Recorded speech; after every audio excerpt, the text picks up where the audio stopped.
যখনই বাংলাদেশ গণতন্ত্রের পক্ষে যাত্রা শুরু করেছিল, তখনই আমরা দেখেছি এই দেশের শিক্ষা ব্যবস্থাগুলোতে সুন্দরভাবে ধীরে ধীরে শিক্ষার পরিবেশ ফিরে এসেছে।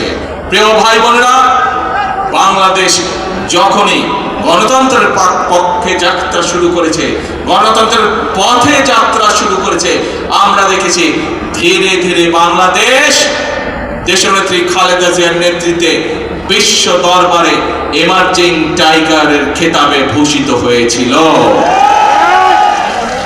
কিন্তু প্রিয় ভাই বোনেরা, বাংলাদেশ যখনই গণতন্ত্রের পথে যাত্রা শুরু করে, কিছু মহলের সেটি পছন্দ নয় এবং সেই সকল মহল যারা চায় না বাংলাদেশের মানুষ তার ভাগ্য পরিবর্তনের জন্য পরিশ্রম শুরু করুক, যারা চায় না বাংলাদেশ পৃথিবীর সাথে পাল্লা দিয়ে সামনে এগিয়ে যাক, সেই মহল ষড়যন্ত্র শুরু করে অতীতের মতো।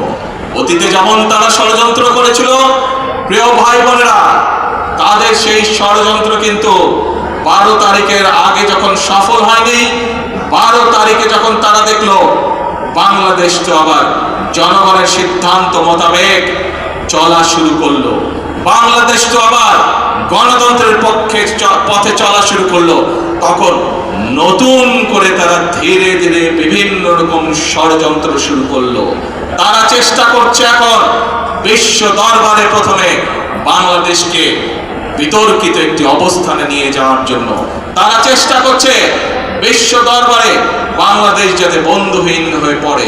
কিন্তু বিশ্ব দরবার দেখছে বর্তমান সরকারের পেছনে বাংলাদেশের মানুষের, জনগণের সমর্থন রয়েছে।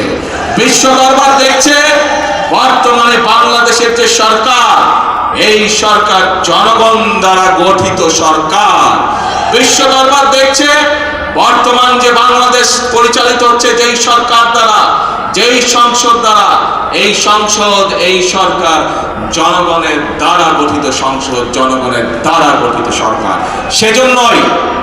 সেজন্যই বিশ্ব দরবার তাদের কথায় কর্ণপাত করছে না, বরং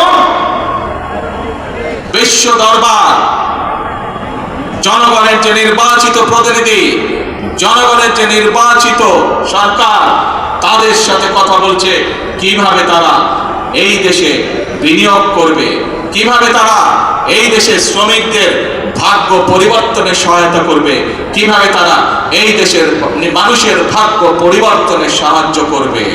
প্রিয় ভাই বোনেরা, আমাদেরকে বিশ্ব দরবারের এই সুযোগ গ্রহণ করতে হবে দেশের স্বার্থে, এই দেশের মানুষের স্বার্থে, সর্বোপরি এই দেশের শ্রমিক ভাইদের স্বার্থে। সেজন্যই আজকে আমাদেরকে চোখ কান সব খোলা রাখতে হবে।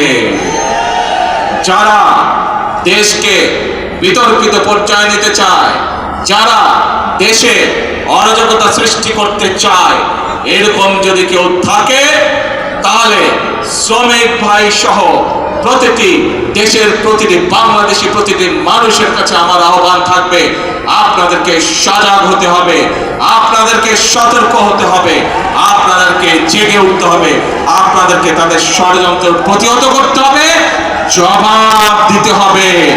যেভাবে আমরা স্বৈরাচারকে 17 বছর ধরে জবাব দিয়েছিলাম।